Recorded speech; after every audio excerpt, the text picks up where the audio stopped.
नमस्कार बच्चों, इस YouTube चैनल पर राजेश सर आपका स्वागत करते हैं। आज अपन 12th एग्रीकल्चर केमिस्ट्री के 6 चैप्टर का जो टॉपिक है मृदा क्षारता तथा लवणता का मृदा और पौधों पर प्रभाव, यानी जब मृदा में लवणता या क्षारीयता अधिक हो जाती है तो उसका मृदा पर और पौधों पर क्या इफेक्ट पड़ता है, इसके बारे में आज अपन पढ़ेंगे। पहले अपन इस वीडियो में इस टॉपिक से संबंधित सारी जो बातें हैं उनको पढ़ेंगे और उसके बाद अंत में इससे इंपॉर्टेंट जो क्वेश्चंस बनेंगे उसके बारे में उसका अभ्यास करेंगे, डिस्कस करेंगे कि कौन कौन से इंपॉर्टेंट क्वेश्चन बनते हैं। तो आप उस वीडियो को पूरा देखना ना भूलें। अपन बात करते हैं अपने टॉपिक की कि मृदा लवणता और क्षारीयता बढ़ जाने के कारण मृदा और पौधों पर क्या इफेक्ट पड़ता है। सबसे पहले अपन बात करें कि जब लवणता और क्षारीयता बढ़ जाती है तो मृदा के जो कण होते हैं उसके चारों तरफ सोडियम की सांद्रता बहुत अधिक बढ़ जाती है, और जब सोडियम आयंस उस मृदा कणों के चारों ओर इकट्ठे हो जाते हैं, अधिशोषित हो जाते हैं, उनकी मात्रा बढ़ जाती है, तो वो कण जो होते हैं वो दूर दूर हो जाते हैं, यानी बिखर जाते हैं। मृदा के कण जो आपस में बंधे रहते हैं वो बिखर जाते हैं, जिससे मृदा की संरचना जो है वो खराब होने लगती है। फिर अपन बात करें कि जैसे लवणता और क्षारीयता बढ़ेगी तो मृदा का पीएच भी बढ़ जाता है, और जब मृदा का पीएच बढ़ता है तो मृदा की संरचना जो होती है वो खराब होती जाती है, और उसकी जो मृदा होती है वो कठोर हो जाती है। कठोर होने से उसकी जुताई करते समय या हल चलाते समय बड़ी कठिनाई उत्पन्न होती है, और जब हम उसमें थोड़ी सी भी नमी अगर उत्पन्न हो जाती है तो नमी होने से जब हल से उसकी जुताई करते हैं तो उसमें कीचड़ बन जाता है, या जब अत्यधिक शुष्क अगर हो जाती है मृदा तो उसमें बड़े बड़े ढेले बन जाते हैं, जिससे जुताई करने में भी बहुत कठिनाई उत्पन्न होती है। लवणता और क्षारीयता बढ़ जाने से, क्योंकि उसमें वायु स्पेस जो होते हैं, रंध्रावकाश कम हो जाते हैं, जिससे सूक्ष्म जीव जो होते हैं उनका भी जो जैविक संकट उन पे उत्पन्न हो जाता है, जिससे मृदा की संरचना कुल मिलाकर खराब होती चली जाती है। तो इस प्रकार क्षारकता और लवणता जो होती है वो मृदा और पौधों पर विशेष रूप से प्रभावित करती है। तो आइए अपन इसको एक एक पॉइंट में डिस्कस करते हैं डिटेल से कि आखिर लवणता और क्षारीयता मृदा को किस प्रकार से प्रभावित करती है। तो अपन पहले बात करते हैं, सबसे पहली बात अपनी थी कि इसमें क्षारीयता और लवणता जब बढ़ती है तो क्या होता है कि मृदा कणों पर सोडियम आयंस की सांद्रता बढ़ जाती है।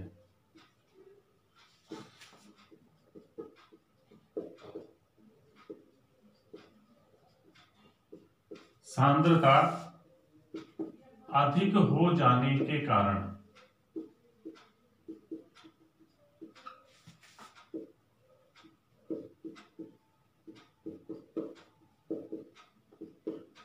मृदा कणों का अनऊनन,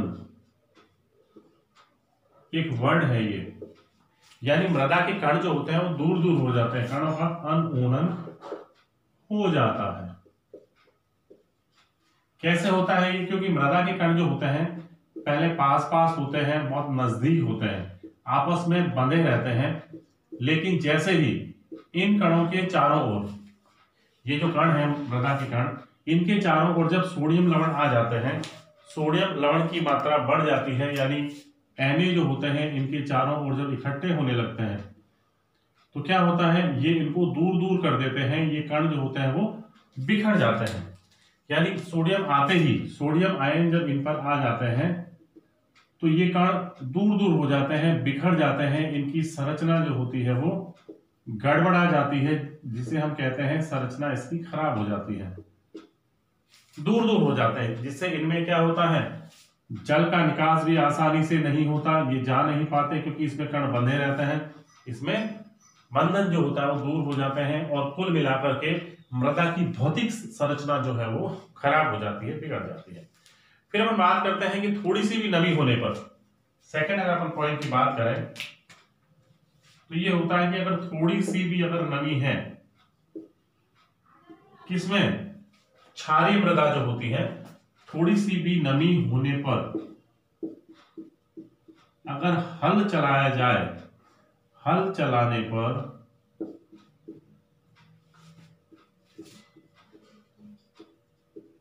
कीचड़ हो जाता है, यानी उस स्थान पर कीचड़ युक्त मृदा बन जाती है, निर्माण हो जाता है, यानी कीचड़ हो जाता है, और मृदा अगर शुष्क है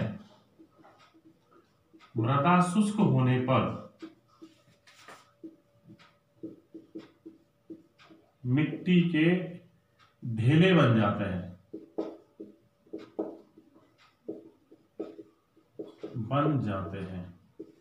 जिससे क्या होता है, उस खेत में या जो मृदा होती है उसमें हल चलाने में या जुताई करने में बहुत अधिक समस्या का सामना करना पड़ता है। फिर क्या होता है बच्चों, इसका जब पीएच मान है अधिक हो जाने पर, क्योंकि जब क्षारीयता बढ़ जाती है तो मृदा का पीएच मान अधिक होने के कारण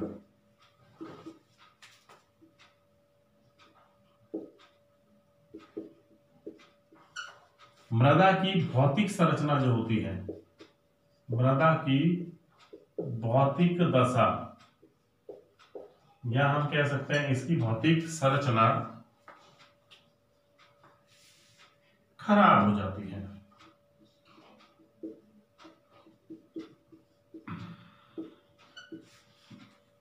अलावा पीएच का मान अधिक होने पर पोषक तत्व जो होते हैं, पोषक तत्व फास्फोरस, जिंक, तांबा, आयरन और मैंगनीज जो होते हैं की कमी हो जाती है। यानी मृदा में इन तत्वों की क्या हो जाती है, कमी हो जाती है जब इसका मान पीएच अधिक हो जाता है। इसके अलावा वायु संचार कम होने पर,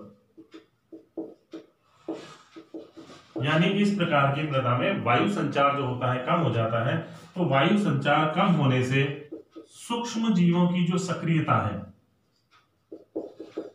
सूक्ष्म जीवों की सक्रियता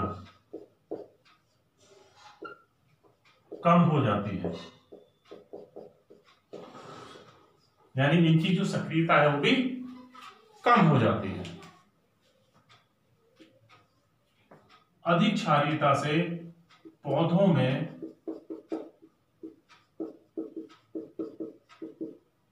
पोषक जो तत्व होते हैं, पोषक तत्व का अवशोषण कम होता है, यानी इसके अवशोषण में भी कमी आती है।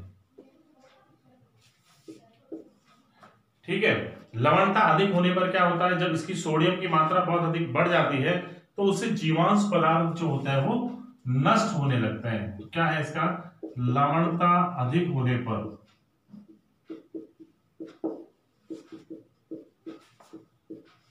जीवांश पदार्थ नष्ट होने लगते हैं।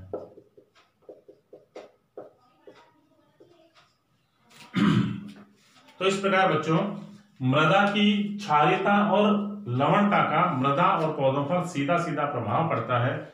उसकी मृदा की जो संरचना होती है उसमें भी क्या होती है, उसकी दशा खराब हो जाती है और पेड़ पौधों में भी कई प्रकार के रोग उत्पन्न होने लग जाते हैं। तो इस प्रकार से क्षारीयता और लवणता जो होती है वो पेड़ पौधों और मृदा को प्रभावित करती है। अब अपन बात करते हैं बच्चों लवण प्रभावित मृदाओं की पहचान, यानी लवण प्रभावित जो मृदाएं होती है उनकी पहचान कैसे की जाती है। तो उन दोनों की पहचान जो होती है, आंखों से जो हमें उसके लक्षण दिखाई देते हैं उसको हम कहते हैं चाक्षुष लक्षण।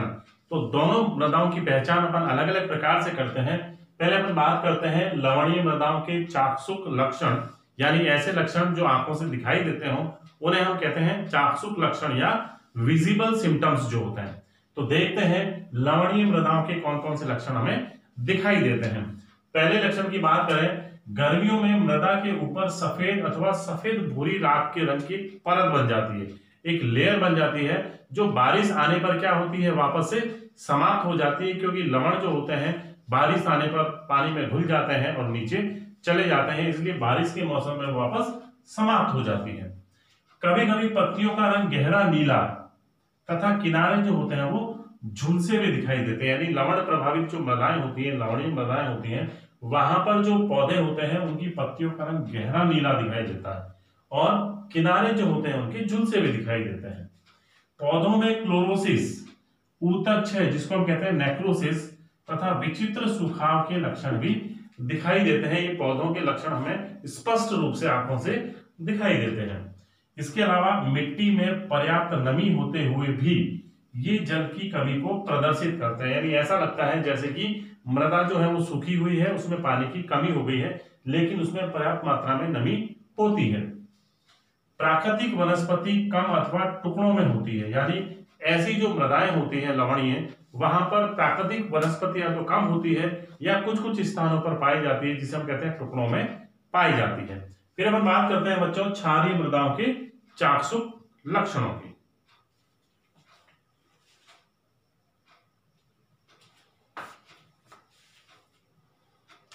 बात करते हैं अपन क्षारीय मृदाओं के चाक्षुष लक्षणों की।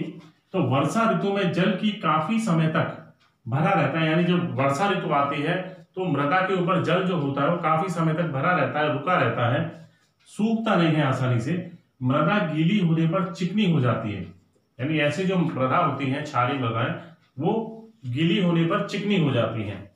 कार्बनिक पदार्थ जल में घुलकर मृदा की ऊपरी सतह को काली बना देता है, यानी इसमें जो कार्बनिक पदार्थ उपस्थित होते हैं वो पानी में घुल जाते हैं और घुल करके, क्योंकि ऊपरी सतह पर ही रहते हैं, इसलिए मृदा की जो ऊपरी सतह है वो काली हो जाती है। मृदा के ऊपर भरा हुआ जल गंदला दिखाई देता है तथा सूखने पर उसमें क्या होती है, दरारें पड़ जाती है, यानी मृदा जो होती है उसमें दरारें पड़ जाती हैं। कुछ पौधों की पत्तियों का रंग गहरा हरा हो जाता है, यानी क्षारीय मृदा में जो पौधे पाए जाते हैं उनमें से कुछ पौधों की पत्तियों का रंग जो होता है वो गहरा हरा हो जाता है। इसके अलावा क्षारीय मृदा में या तो पौधे जो होते हैं बहुत कम मात्रा में पाए जाते हैं या बिल्कुल नहीं पाए जाते। तो इस प्रकार बच्चों यहाँ पर लवण प्रभावित मृदाओं की अपन पहचान इन दो चाक्षुष लक्षणों के आधार पर कर सकते हैं। अब अपन आइए देखते हैं इस टॉपिक में कौन कौन से इंपॉर्टेंट प्रश्न बनते हैं, उनका अभ्यास करते हैं। महत्वपूर्ण प्रश्न।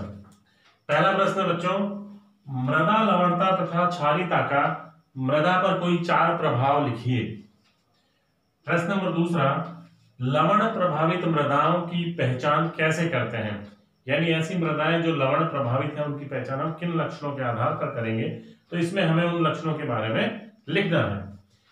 लवणीय मृदाओं के कोई 4 चाक्षुष लक्षण लिखिए, यानी ऐसे लक्षण लिखने जो हमें आंखों से दिखाई देते हैं। इसी प्रकार से प्रश्न है, क्षारीय मृदाओं के कोई 4 चाक्षुष लक्षण लिखिए। किस प्रकार की मृदा पर, यानी कौन सी ऐसी मृदा है जिस पर गर्मियों में सफेद भूरी राख के समान परत बन जाती है, उस मृदा का नाम आपको लिखना है। कौन सी ऐसी मृदा है जो मिट्टी में पर्याप्त नमी होते हुए भी जल की कमी को प्रदर्शित करती है, यानी उसमें जल की कमी हमें दिखाई देती है, ऐसी कौन सी मृदा है।